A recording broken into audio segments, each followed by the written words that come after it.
আসসালামু আলাইকুম। লালনুত হোসেন সাইফে আপনাদের সবাইকে স্বাগতম। আশা করি আল্লাহ পাকের অশেষ রহমতে আপনারা সবাই ভালো আছেন। আজকে পর্ব 2-এ ক্লাস 7-এর 7.2-এর কিছু অঙ্ক নিয়ে এসেছি। গত ক্লাসে 1 থেকে 8 পর্যন্ত করানো হয়েছে, আজকে 9 থেকে 15 করানো হবে।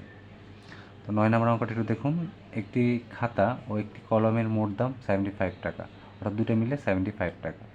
খাতার দাম 5 টাকা কম ও কলমের দাম 2 টাকা বেশি হলে এই পর্যন্ত করার পর বলছে কি খাতার দাম কলমের দামের দ্বিগুণ হতো। হ্যাঁ, খাতা ও কলমের কোনটির দাম কত? তো আমাদের ফার্স্টে প্রথম লাইনটা আমরা করে ফেলবো, যেহেতু দুটো মিলে 75 টাকা বলেছে, খাতার দাম আমরা এক্স টাকা ধরে নেব। তাহলে মনে করি খাতার দাম এক্স টাকা। সুতরাং কলমের দাম কী হবে? আমাদের যে দুইটা মিলে 75 টাকা, এই 75 থেকে খাতার দামটা আমরা বিয়োগ করে ফেলবো, অর্থাৎ 75 মাইনাস এক্স টাকা। তাহলে আমরা কি দুটা পেলাম। হ্যাঁ, এরপর বলছে কি খাতার দাম 5 টাকা কম। 5 টাকা কমে খাতার দাম কী হবে? যে এক্সের থেকে 5 বিয়োগ করব, তাহলে আমাদের হয়ে যাবে। ও কলমের দাম 2 টাকা বেশি হলে বলতে লিখব 2 টাকা বেশিতে কলমের দাম এটার থেকে এটার সাথে কী হবে বলছে 2 টাকা বেশি প্লাস 2 হবে। হ্যাঁ, এবং বাইরে আপনারা একটা সেকেন্ড ব্র্যাকেট দিয়ে দেবেন। এর পরের লাইনে যখন আমরা ফার্স্ট ব্র্যাকেটটাকে খুলবো, এই সেকেন্ড ব্র্যাকেটটা ফার্স্ট ব্র্যাকেটে পরিণত হয়ে যাবে 75 মাইনাস এক্স প্লাস 2, যোগ বিয়োগ করলে 77 মাইনাস এক্স টাকা। প্রশ্ন মতে এখানে আমাদের বলেছে খাতার দাম, এই যে খাতার দাম কোনটা আমাদের, এই যে এটা 5 টাকা কমে যেটা আমরা পেয়েছি আর 2 টাকা বেশি দিতে যেটা পেয়েছি, এই দুটো নিয়ে আমরা কাজ করবো। হ্যাঁ, তো বলছে খাতার দাম, এই যে খাতার দাম এক্স মাইনাস 5 ইকুয়াল টু বলছে কলমের দামের দ্বিগুণ হতো, অর্থাৎ এই কলমের দামে ইন্টু 2, মানে কলমের দাম আমরা দ্বিগুণ করলে সমান সমান কী পাবো? খাতার দামটা পাবো। ঠিক আছে, বা যা আছে তাই লিখেছি এবং ব্রেকেট খুলে দিয়ে এই 2 দ্বারা 2 দ্বারা গুণ হয়েছে। হ্যাঁ, এবার আমরা কী করবো? পক্ষান্তর করবো, এক্সগুলোকে এক পাশে সংখ্যাগুলোকে এক পাশে করবো এবং চিহ্নগুলো চেঞ্জ হবে। এরপর যোগ বিয়োগ করলে হয় 3x ইকুয়াল টু 159। এক্সের সামনে 3 আছে, আমরা 3 দ্বারা ওই পক্ষকে ভাগ করব, করার পর কাটাটি করলে 3 3 যাবে কাটা, আর এখানে কাটাটি করলে আপনারা দেখবেন 53 আসবে। সুতরাং আমরা এখানে নামগুলো বসিয়ে দিলে আমাদের উত্তর হয়ে যাবে খাতার দাম এক্সের জায়গায় লিখবো 53 টাকা, আর এখানে কলমের দাম আছে 75 মাইনাস এক্স, এখানে 75 মাইনাস এক্সের জায়গায় লিখবো 53 টাকা, তাহলে যোগ বিয়োগ করলে হবে 22 টাকা, এবং আপনারা এই দুটো যোগ করে দেখবেন যে আমাদের 75 টাকায় আসতেছে। তাহলে আমাদের কি প্রথম 9 নম্বরটা হয়ে গেল। ঠিক আছে, এরপর আমরা যাচ্ছি 10 নম্বরে। একজন ফল বিক্রেতা মোট ফলের হাফ অংশ আপেল, 1/3 মানে 3 ভাগের 1 ভাগ অংশ কমলা লেবু ও 40টি আম আছে, মানে তিনটা মিলে আমাদের ফল বিক্রেতার কাছে আছে, তার নিকট মোট কতগুলো ফল আছে? তাহলে আমরা ফার্স্টে মোট ফলের সংখ্যা ধরে নিতে হবে এক্সটি। ঠিক আছে, এক্সটি আপনার ধরে নেবেন। ওকে, যেহেতু এই যে বলছে এত অংশ, এত অংশ, হ্যাঁ, তো দেখুন আমরা কীভাবে করবো? তো বলছে হাফ অংশ আপেল লিখবেন, সুতরাং আপেল আছে এই যে এক্স এর হাফ টি। ঠিক আছে বিষয়টা। এরপর কী হবে? এরটাকে গুণ হিসেবে ধরা হয়। ঠিক আছে, এর মানে হচ্ছে গুণী, তারপরে গুণ যেহেতু করি একশো কীভাবে উপরে যাবে, নিচে 2 যাবে। ঠিক একইভাবে কমলা লেবু বলছে 1/3 অংশ, তাহলে কী হবে? এক্সের 1/3, এরপরে কী হবে? এরটা গুণ হয়ে যাবে এক্সটা, পরে উপরে গিয়ে x/3 হবে। এবং আমার জাস্ট 40টি, ডিরেক্ট 40টি লিখবো, এবং এই তিনটা যোগ করে সমান সমান কী হবে আমাদের? এক্স, কেননা মোট ফল আমাদের এক্স। তো এক্স ইকুয়াল টু কী হবে? এই যে আমাদের 40 যোগ করবো, x/2 যোগ করবো, x/3, এগুলো আমরা কি একসাথে যোগ করবো। এরপর এখানে আমাদের যেহেতু লসাগু যাবে, নিচে আছে হর 3 আর 2, 3 আর 2 এর লসাগু হচ্ছে 6। ঠিক আছে, 3 দুগুণে 6।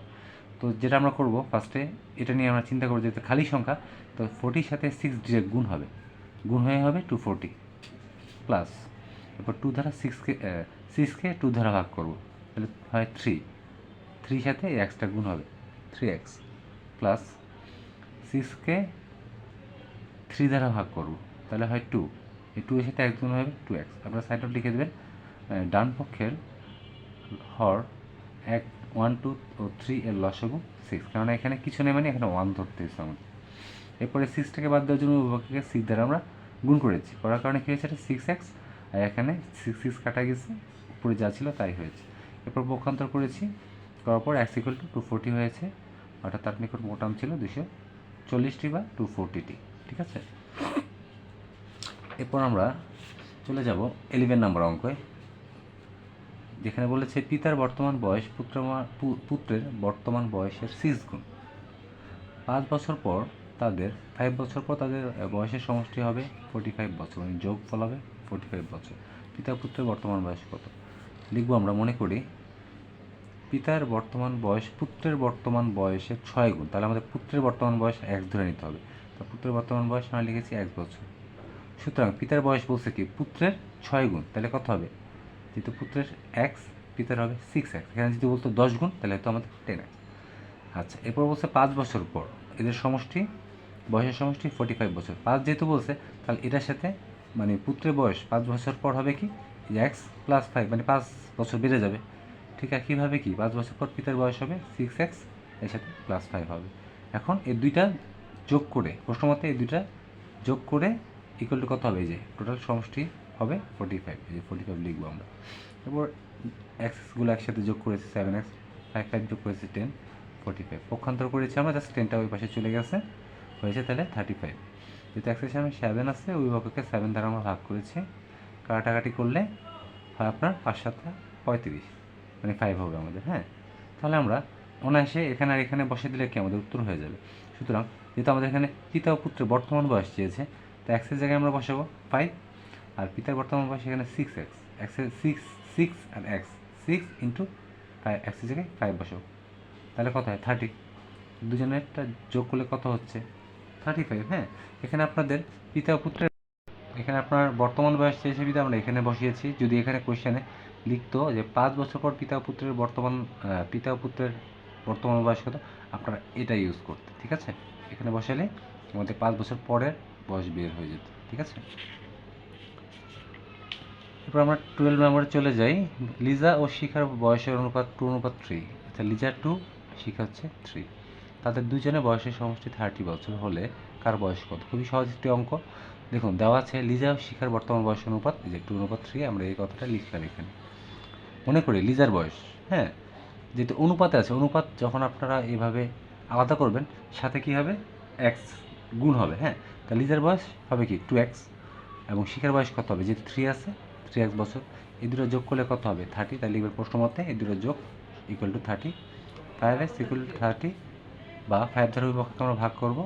এখানে কাটাতে গেলে হয় x, আর এটাকে ভাগ করলে হয় 5 6 30, 6, ঠিক আছে? এখন আমরা লিজা ও শিখার বয়সটা এখানে বসালে পেয়ে যাব। হ্যাঁ, লিজার বয়স যেহেতু 2x আছে, এক্সের জায়গায় আমাদের 6 বসাবো, 6 দুগুণে 12। শিখার বয়স যেহেতু 3x আছে, এখানে 6 বসাবো আমরা, 3 6 18। তাহলে কি আমরা উত্তর পেয়ে গেলাম। এরপর আমরা যাব 13 নম্বরে। একটি ক্রিকেট খেলায় ইমন ও সুমনের মোট রান সংখ্যা 58, মানে দুজন মিলে 58 করেছে।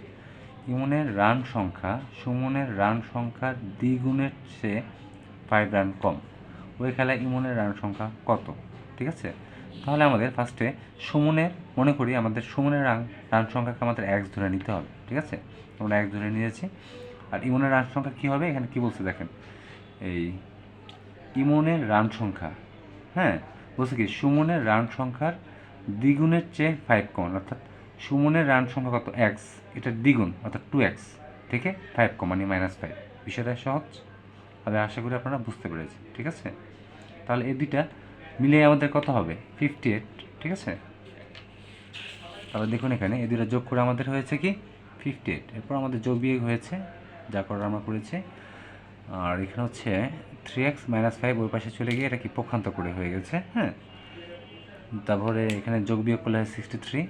যেহেতু এক্সের সামনে 3 আছে, ওই ভাগে আমরা 3 দিয়ে ভাগ করবো। আপনার 3 দিয়ে 63কে ভাগ করে দেখবেন 21 পাচ্ছেন। যেহেতু 21 পেয়ে গেছে, আমাদের দরকার ইমনের রানটা।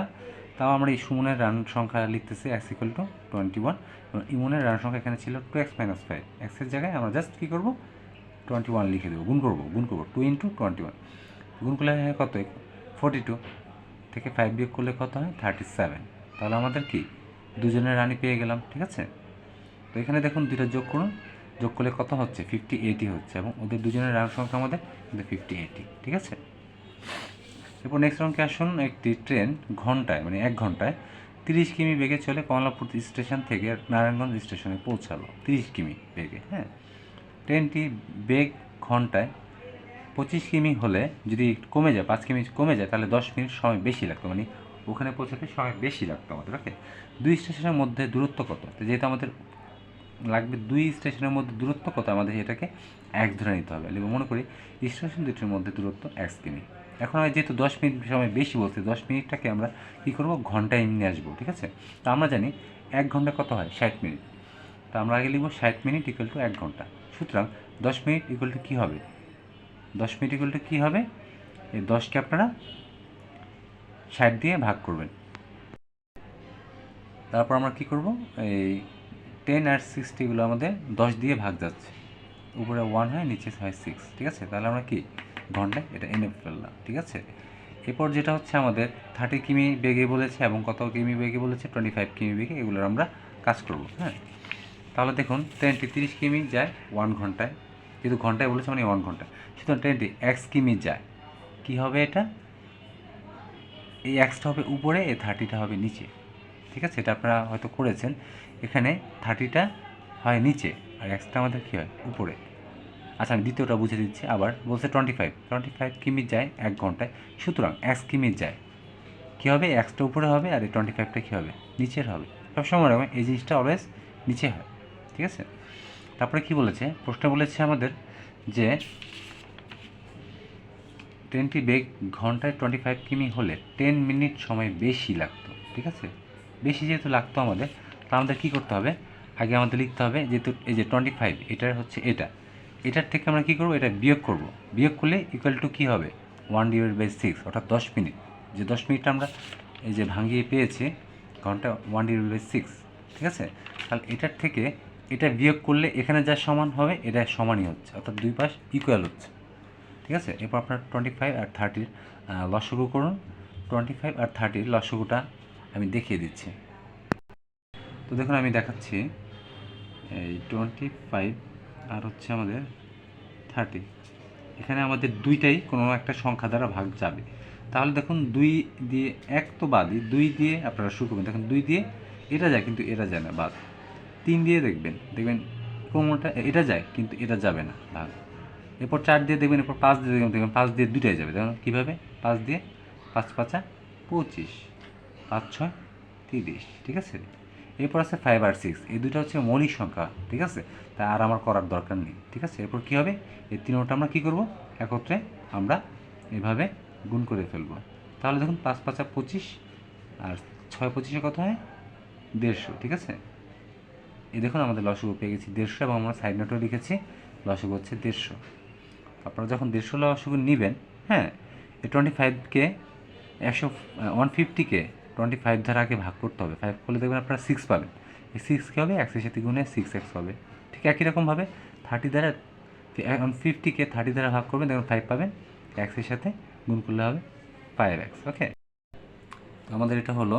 এরপর এখানে যোগ বিয়োগ করেছি, হয়েছে x ডিভাইডেড বাই 150 1/6। এরপর যেহেতু 150 আছে, এখানে আমরা আর এই গুণ করলেও হবে, এখানে এভাবে ক্রস গুণটা করব, অর্থাৎ এক্সের সাথে 6 আসছে আর 150 সাথে 1 গুণ করলে 150 হয়, ঠিক আছে। এরপর এক্সের সাথে সামনে যেহেতু 6 আছে, উভয়কে 6 দ্বারা ভাগ করব, 6 6 কাটা, 6 দ্বারা 150কে ভাগ করলে 25। তাহলে আমাদের কি উত্তর হয়ে গেছে। ওকে, এরপর আমার যেমন 15 নম্বরে একটি আয়তাকার জমির দৈর্ঘ্য প্রস্থের 3 গুণ, অর্থাৎ প্রস্থকে আমার x ধরে নিতে হবে, তাহলে দৈর্ঘ্য কত হবে 3x। ওকে, এবং জমিটির পরিসীমা 40 মিটার।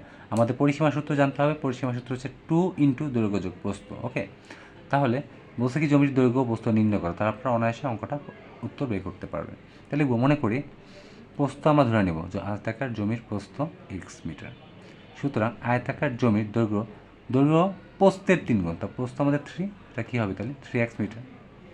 এরপর বলছে এদের পরিসীমা 40 মিটার। আবারও রিপিট করছি, জমির প্রস্থ x আর এখানে দৈর্ঘ্য বলছে প্রস্থের 3 গুণ, প্রস্থ যেহেতু x দেওয়া আছে, দৈর্ঘ্য হবে 3x মিটার। ওকে, এরপর এবং জমিটির পরিসীমা 40 মিটার। পরিসীমা সূত্র আমরা লিখব 2 × দৈর্ঘ্য যোগ প্রস্থ। এখানে একক লিখতে হয়, একক মানে কি, মিটার থাকতে পারে, সেন্টিমিটার থাকতে পারে, এখানে মিটার আছে। তারপর আমরা মানগুলো বসিয়ে দেবো, 2 × দৈর্ঘ্য হচ্ছে আমার 3x প্লাস প্রস্থ হচ্ছে আমাদের কত x। ওকে, এরপর এখানে 2টা আমি লিখবো আর 3x এর সাথে x যোগ করলে 4x, ঠিক আছে, ব্রেকেটে লিখলে হবে 4 দুগুণে 8x। ওকে, তাহলে এটা x ইকুয়াল টু কত, এটাও আমাদের পরিসীমা, এটাও আমাদের কি পরিসীমা, তাহলে প্রশ্ন মতে এটা সমান সমান এটা হবে, তা লিখলাম যেহেতু এক্সের সামনে এটা আছে উভয়কে আর 8 দ্বারা ভাগ করব, 8 কাটা 5 8 40, হ্যাঁ 5 পেলাম। যেহেতু আমাদের এটা পেয়ে গেছি, এখন জাস্ট এখানে বসাবো, উত্তর হয়ে যাবে।